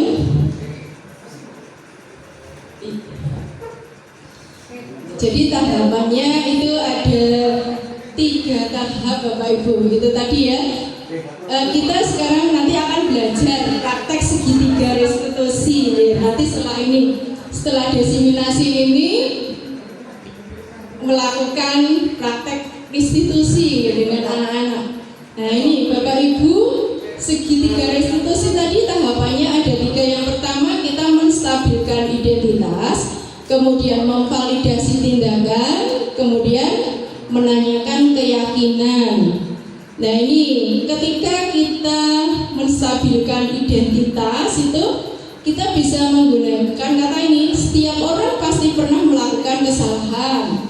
Kamu bukan satu-satunya orang yang pernah melakukan itu. Ibu juga pernah melakukan hal yang sama. Misalnya seperti itu. Melakukan kesalahan itu adalah manusiawi, tapi kita harus belajar dari kesalahan itu dan mau memperbaikinya. Nah itu jadi salah satu kalimat yang bisa digunakan untuk menstabilkan identitas anak. Kemudian yang kedua itu memvalidasi tindakan. Nah ini kamu tentu punya alasan mengapa melakukan itu. Nah, adakah cara yang lebih efektif untuk mendapatkan apa yang kamu butuhkan?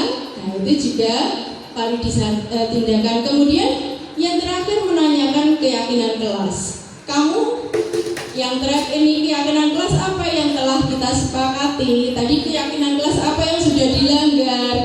Seharusnya keyakinan kelas yang disepakati itu seperti apa? Dan seterusnya. Kemudian kamu ingin menjadi orang yang seperti apa? Nah, itu yang terakhir. Tadi jadi kalau kita menerapkan restitusi ini benar-benar, saya kira tidak ada lagi anak yang bermasalah. Maksud saya mungkin ada masalah, tapi dia bisa menyelesaikan masalahnya sendiri. Ini Bapak Ibu, ini berdasarkan prinsip membuat kesalahan adalah bagian proses dari proses pembelajaran. Ini Bapak Ibu contoh menstabilkan identitas ini. Kalimat-kalimat menstabilkan identitas ini Bapak Ibu. Berbuat salah itu tidak apa-apa. Tidak ada manusia yang sempurna. Kemudian saya juga pernah melakukan kesalahan seperti itu. Kita bisa menyelesaikan ini. Bapak Ibu tidak tertarik mencari siapa yang salah, tapi Bapak Ibu ingin mencari solusi dari permasalahan. Kamu berhak merasa begitu. Apakah kamu sedang menjadi teman yang baik bukan untuk dirimu sendiri? Nah, ini kalimat-kalimat yang bisa digunakan untuk menstabilkan identitas. Biasanya Bapak Ibu jika menemui anak-anak yang melakukan pelanggaran, itu biasanya yang panjenengan lakukan itu di tahap apa saja atau sudah ke semuanya? Biasanya sampai pada keyakinan kelas tidak? Betul, langsung memvalidasi tindakan. Nah, biasanya ya langsung validasi tindakan kemudian memberi solusi begitu ya. Iya. Jadi mulai sekarang karena kita ini sudah tahu tentang restitusi, maka sebaiknya kita menggunakan langkah-langkah restitusi ini dengan baik. Yang pertama, ketika anak bermasalah, mungkin kita panggil dulu, kita dekati, kemudian kita stabilkan identitasnya dulu. Jika identitasnya sudah stabil, baru kita memvalidasi tindakan, menanyakan kenapa dia melakukan hal tersebut. Kalimat-kalimat yang bisa digunakan untuk memvalidasi tindakan itu seperti ini. Bahwa berdasarkan prinsip itu setiap perilaku itu berupaya untuk memenuhi suatu kebutuhan tertentu sebetulnya. Ini dengan kata-kata begini. Padahal kamu bisa melakukan yang lebih buruk dari ini ya. Kamu pasti punya alasan mengapa melakukan hal itu. Kamu patut bangga pada dirimu sendiri karena kamu telah melindungi sesuatu yang penting buatmu. Kemudian kamu boleh mempertahankan sikap itu, tapi kamu harus menambahkan sikap yang baru. Kemudian misalnya tadi saya sudah mencontohkan misalnya tadi Anita yang datang terlambat. Anita datang terlambat pasti ada penyebabnya ya. Kalau boleh tahu apa atau kenapa Anita datang terlambat ke sekolah dan seterusnya, itu juga masuk pada validasi tindakan. Jadi jika selama ini kita langsung tanya, langsung kalau ada yang melanggar langsung validasi tindakan, langsung marah brak-brak kenapa gitu. Nah sekarang kita sudah mulai harus menerapkan restitusi tersebut, sehingga anak bisa tidak merasa tertekan akan masalah yang dia punya, tapi dia mau dengan kita berbagi cerita, curhat dengan kita tanpa paksaan untuk menemukan solusi dari masalahnya sendiri. Kemudian di sini yang terakhir, ini menanyakan keyakinan. berdasarkan prinsip teori kontrol bahwa pada dasarnya kita itu termotivasi secara intrinsik tadi. Nah, ini apa yang kita percaya sebagai kelas atau keluarga, kalimatnya mungkin seperti itu. Apa nilai-nilai umum yang telah kita sepakati? Apa bayangan kita tentang kelas yang ideal?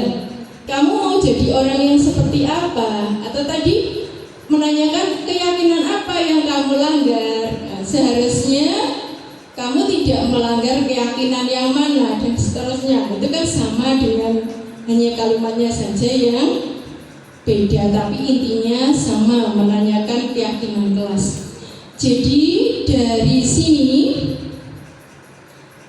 restitusi ini kalau benar-benar diterapkan, insya Allah akan membawa dampak yang baik pada diri anak dan juga mengurangi hal-hal negatif yang dilakukan oleh anak baik di kelas maupun di sekolah.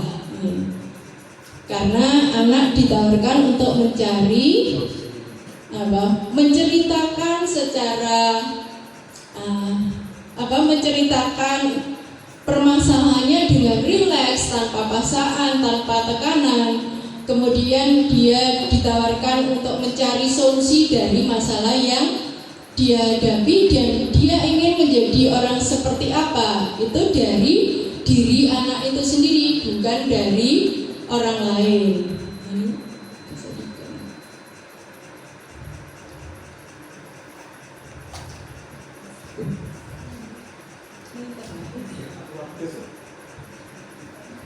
Nah, ini contoh praktek restitusi yang sudah saya lakukan dengan murid-murid.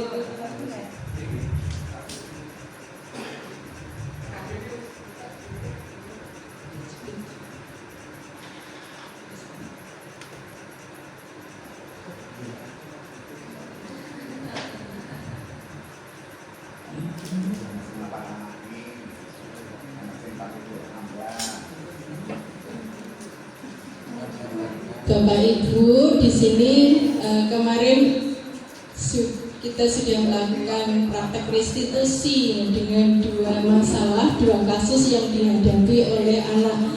Ini Bapak Ibu mohon di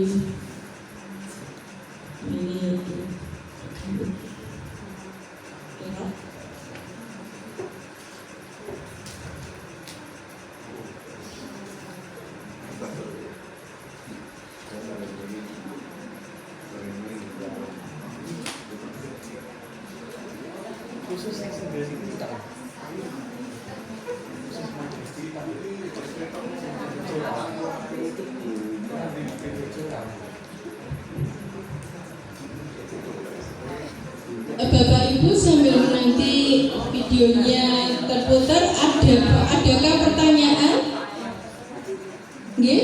Ya, terima kasih Bu Eni. Menyimak mulai penerbangan Bu Eni dari A sampai B kembali K sampai Z lagi. Kalau saya boleh menyarankan, kalau boleh menyimpulkan gue pemelarat saya wong pinter. Itu bagaimana kalau kita buat kesepakatan kelas? Nah, itu. Kita membuat kesepakatan kelas. Ya, jadi masing-masing kelas itu kan karakter anaknya kan beda-beda. Ya, jadi kita paham kelas A sampai kelas I itu karakternya anak beda-beda. Itu bagaimana kalau kita membuat kesepakatan kelas itu apa diperboleh? Misalnya kelas A aturannya gue ngene tok, kelas I aturannya ngene. Ah, itu misalnya seperti itu. Iya. Dalam membuat peraturan keras, tentunya kita yang pertama melakukan curah pendapat dulu dengan anak. Kebutuhan apa saja yang mereka butuhkan, yang mereka sepakati itu apa saja. Jadi meskipun kita tahu bahwa setiap anak itu unik nih, punya bakat dan minat yang berbeda. Jadi untuk membuat kesepakatan kelas dengan anak yang karakternya beda-beda tadi, ya kita curah pendapat dulu dengan anak. Dimulai dengan curah pendapat. Anak-anak itu yang diinginkan apa? Jadi antara guru dan siswa itu berkolaborasi mengadakan curang pendapat dulu.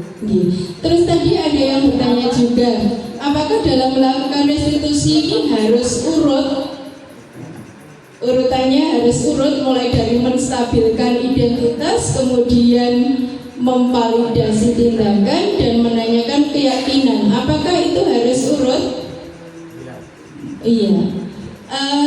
Iya. Jadi ketika kita melakukan restitusi itu langkah-langkahnya kalau bisa itu harus urut ya, mulai langkah awal menstabilkan identitas dulu. Kalau identitasnya sudah stabil, anak itu pasti mau menceritakan apa yang dilakukan itu tanpa tekanan, tanpa paksaan.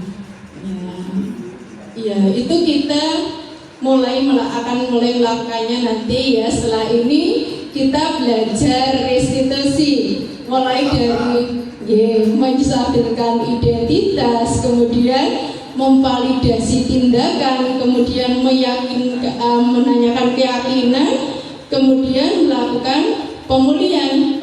Ingin menjadi orang seperti apa? Yang terakhir itu mungkin seperti itu.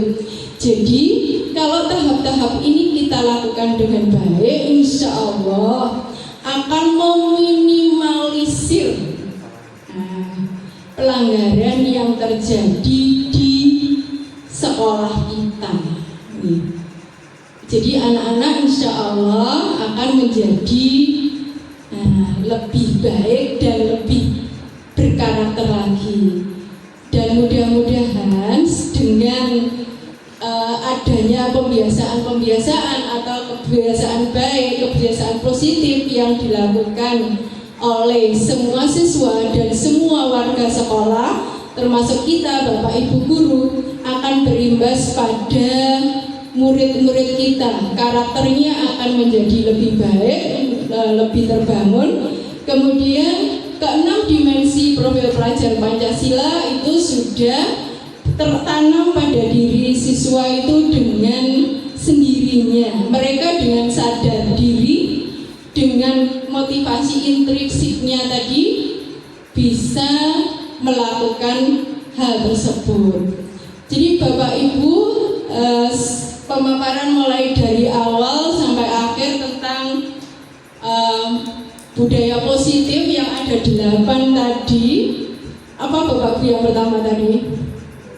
Pembelajaran dengan paradigma baru, kemudian apa tadi, disiplin positif, dan seterusnya ada 8 tadi ya. Saya kira sudah selesai. Tiba saatnya sekarang pada refleksi. Bapak Ibu, marilah kita refleksikan apa yang sudah saya sampaikan tadi. Bapak Ibu, bagaimana saat ini perasaan Bapak Ibu bagaimana setelah Bapak Ibu mengetahui tentang budaya positif, tentang disiplin positif, tentang restitusi? Bagaimana perasaan Bapak Ibu? Belajar sabar. Oh, belajar sabar, okay.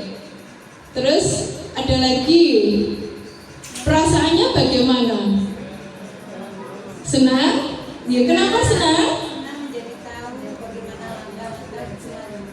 Iya, senang karena menjadi tahu langkah-langkah restitusi, ya, bagaimana mengatasi anak yang bermasalah. Ada lagi?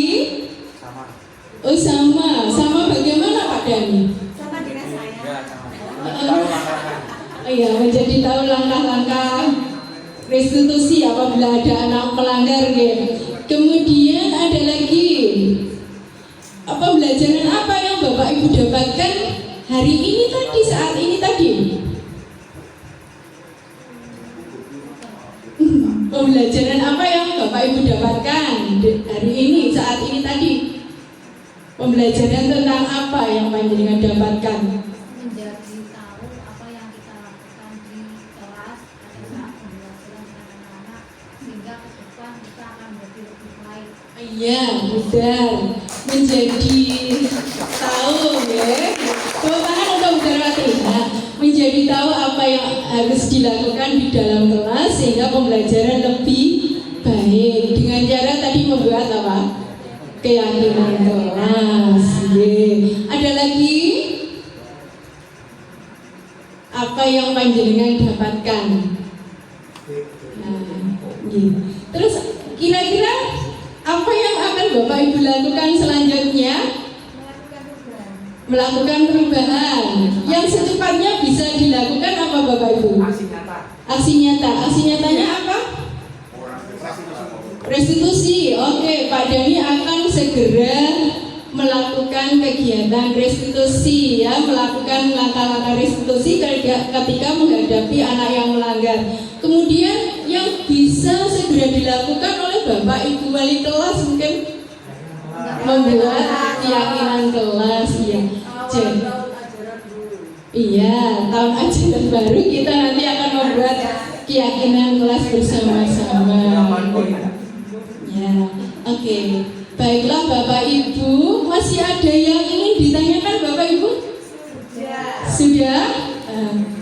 Bapak Ibu, saya kira ya, saya minta maaf yang sebesar-besarnya apabila dalam menyampaikan ini tadi budaya positif dari awal sampai saat ini saya banyak melakukan kesalahan. Kita di sini adalah belajar bersama-sama supaya kita bisa meningkatkan kualitas disiplin murid kita baik di dalam kelas maupun di dalam lingkungan sekolah kita tanpa ada paksaan. Saya minta maaf apabila ya, dalam menyampaikan itu banyak hal yang kurang berkenan mungkin nih. Saya akhiri sekian. Wabillahi taufiq wal hidayah. Wassalamualaikum warahmatullahi wabarakatuh. Terima kasih Bapak Ibu. Tepuk tangan untuk Bapak Ibu semuanya. Terima kasih.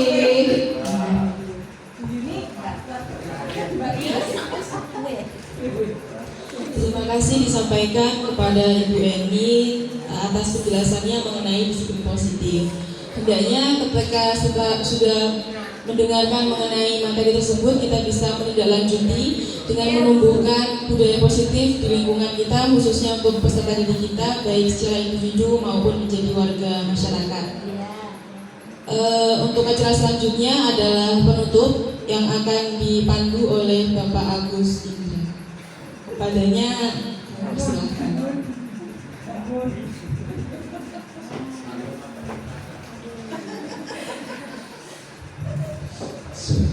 Assalamualaikum warahmatullahi wabarakatuh.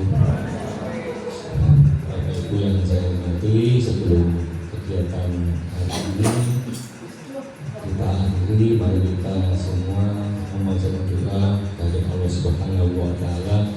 Mudah-mudahan kita diberi tambahan wawasan, hati kita dibuka, kita bisa memahami apa yang disampaikan oleh Bu ini mulai awal hingga akhir, dan insya Allah kita bisa mengimplementasikan untuk kebaikan kita bersama UPT SMP Negeri 1 Medan. Monggo kita berdoa bersama-sama. Allahumma sholli ala Bismillahirrahmanirrahim. Allahumma sholli ala sayyidina Muhammad wa ala alihi wa sahbihi ajma'in. Anta syahidun hamdan ma'amin hamdan wa ni'matan masjidah. Rabbana lakal hamdu kama yanbaghi li wajhika al-'azim syukran. Allahumma inna nas'aluka salamatal wa afiyatan jazilatan wa tajalliyatan wa barakatan fi rizqi wa thabat qawlan ma'ud wa rahmatan wa maghfiratan ba'dal maut. Allahumma rahmatan muslimin maut wa nadhimi min al-ma'ad wa hadzal. Rabbana ighfir lana wa li ikhwanina alladhina sabaquna bil iman wa la taj'al fi qulubina ghillan amanu rabbana innaka ra'ufur rahim. Rabbana hab lana min azwajina wa dhurriyyatina qurrata a'yun waj'alna lil-muttaqina imama. Rabbana zalamna anfusana wa illam taghfir lana wa tarhamna lanakunanna minal khasirin. Rabbana ighfir lana wa taj'alna wa baina rabbika innaka antal wahhab. Rabbana atina fid dunya hasanah wa fil akhirati hasanah wa qina adzabannar. Subhana rabbika rabbil izzati amma yasifun wa salamun alal mursalin walhamdulillahi rabbil alamin.